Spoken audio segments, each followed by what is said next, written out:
My dear friends, I am humbled by the invitation to be with you tonight.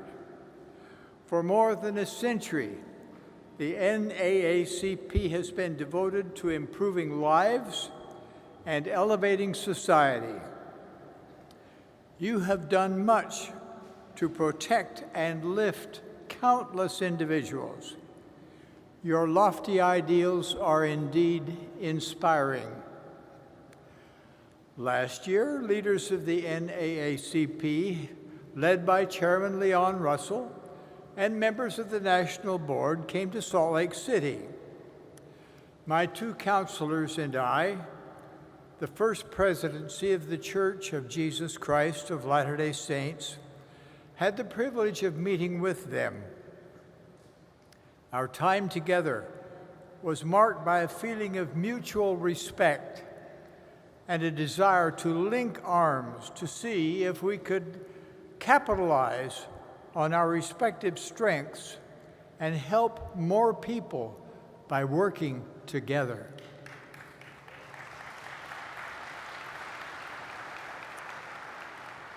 At a press conference following that meeting, I explained that a fundamental doctrine and heartfelt conviction of our religion is that all people are God's children.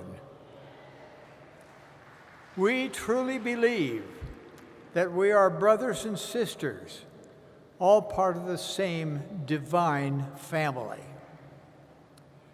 At that same press conference, President Derek Johnson and I issued a joint invitation for all people, organizations, and government units to work with greater civility, to eliminate prejudice of all kinds, and focus on important interests that we have in common.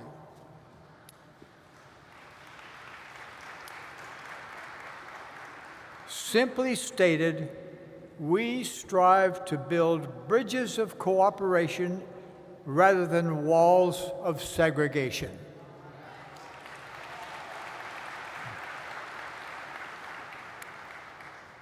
As recorded in the Book of Mormon, which we esteem as scriptural companion to the Holy Bible, the Savior invites all to come unto him and partake of his goodness, and he denies none that come unto him, black and white, bond and free, male and female, all are alike unto God.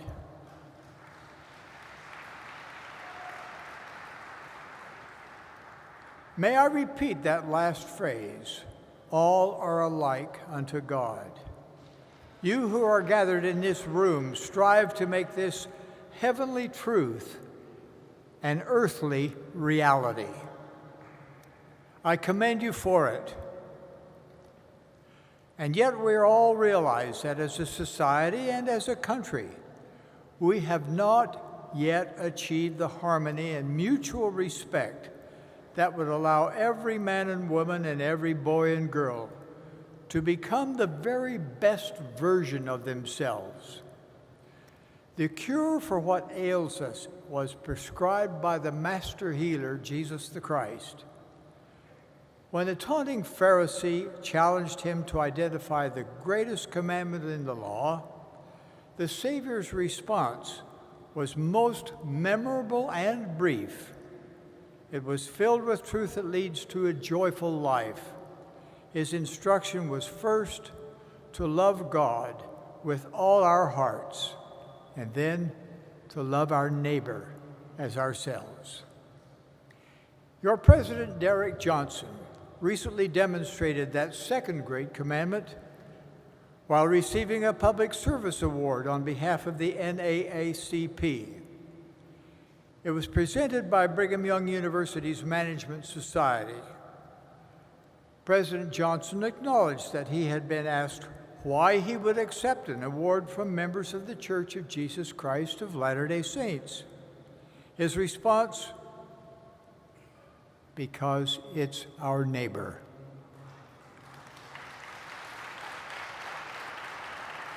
That was a profound response.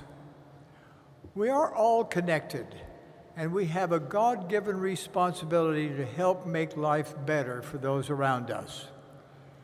We don't have to be alike or look alike to have love for each other. We don't even have to agree with each other to love each other. If we have any hope of reclaiming the goodwill and sense of humanity for which we yearn, it must begin with each of us, one person at a time.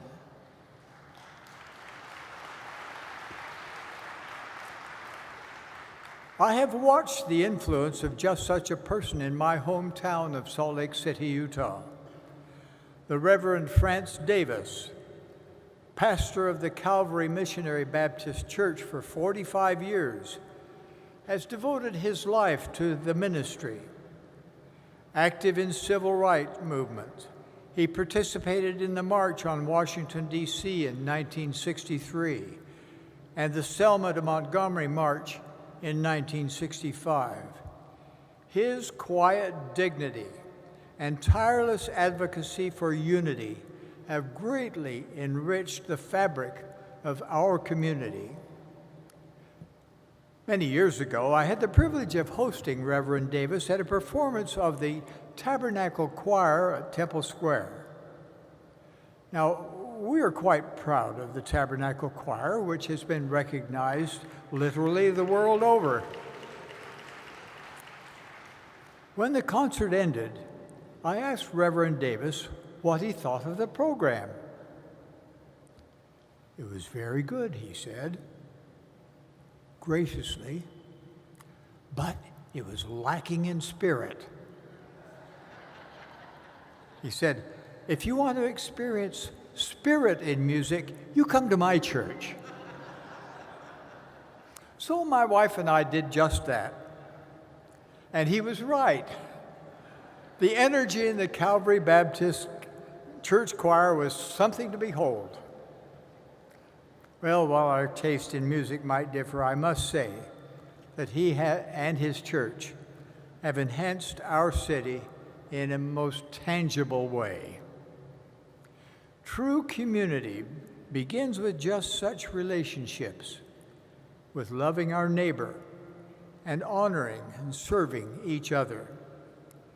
This is the spirit behind the cooperation shared now by the NAACP and the Church of Jesus Christ of Latter-day Saints.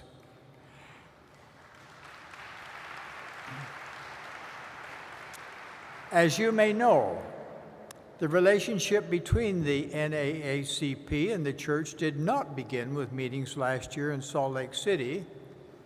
A year earlier, Derek Johnson met with my ecclesiastical colleague, Elder Jeffrey R. Holland of the Quorum of the 12 Apostles. They were in Jackson, Mississippi, visiting the home of the martyred civil rights hero, Medgar Evers. Medgar Evers is a true patriot. He died in the cause of freedom. President Johnson and Elder Holland stood and spoke together in the NAACP office, housed in the building where Evers once worked as an NAACP field officer. After that initial visit in Mississippi, a plan took shape to refurbish the Medgar Evers office in order to preserve further his important legacy. Soon, local members of the NAACP were working with members of the Church of Jesus Christ of Latter-day Saints to redo the walls, lay new carpet, and make other enhancements. In 1963, after Medgar Evers' death, mourners eulogized him with these words from 1 John 4:20, quote, "If a man boasts of loving God while he hates his own brother, he is a liar. He has seen his brother and has no love for him. What love can he have for the God he has never seen?" Close quote. This first great commandment, to love God, is inexorably yoked to the second great commandment, to love our neighbor. Together we can extend this love to all God's children, our fellow brothers and sisters.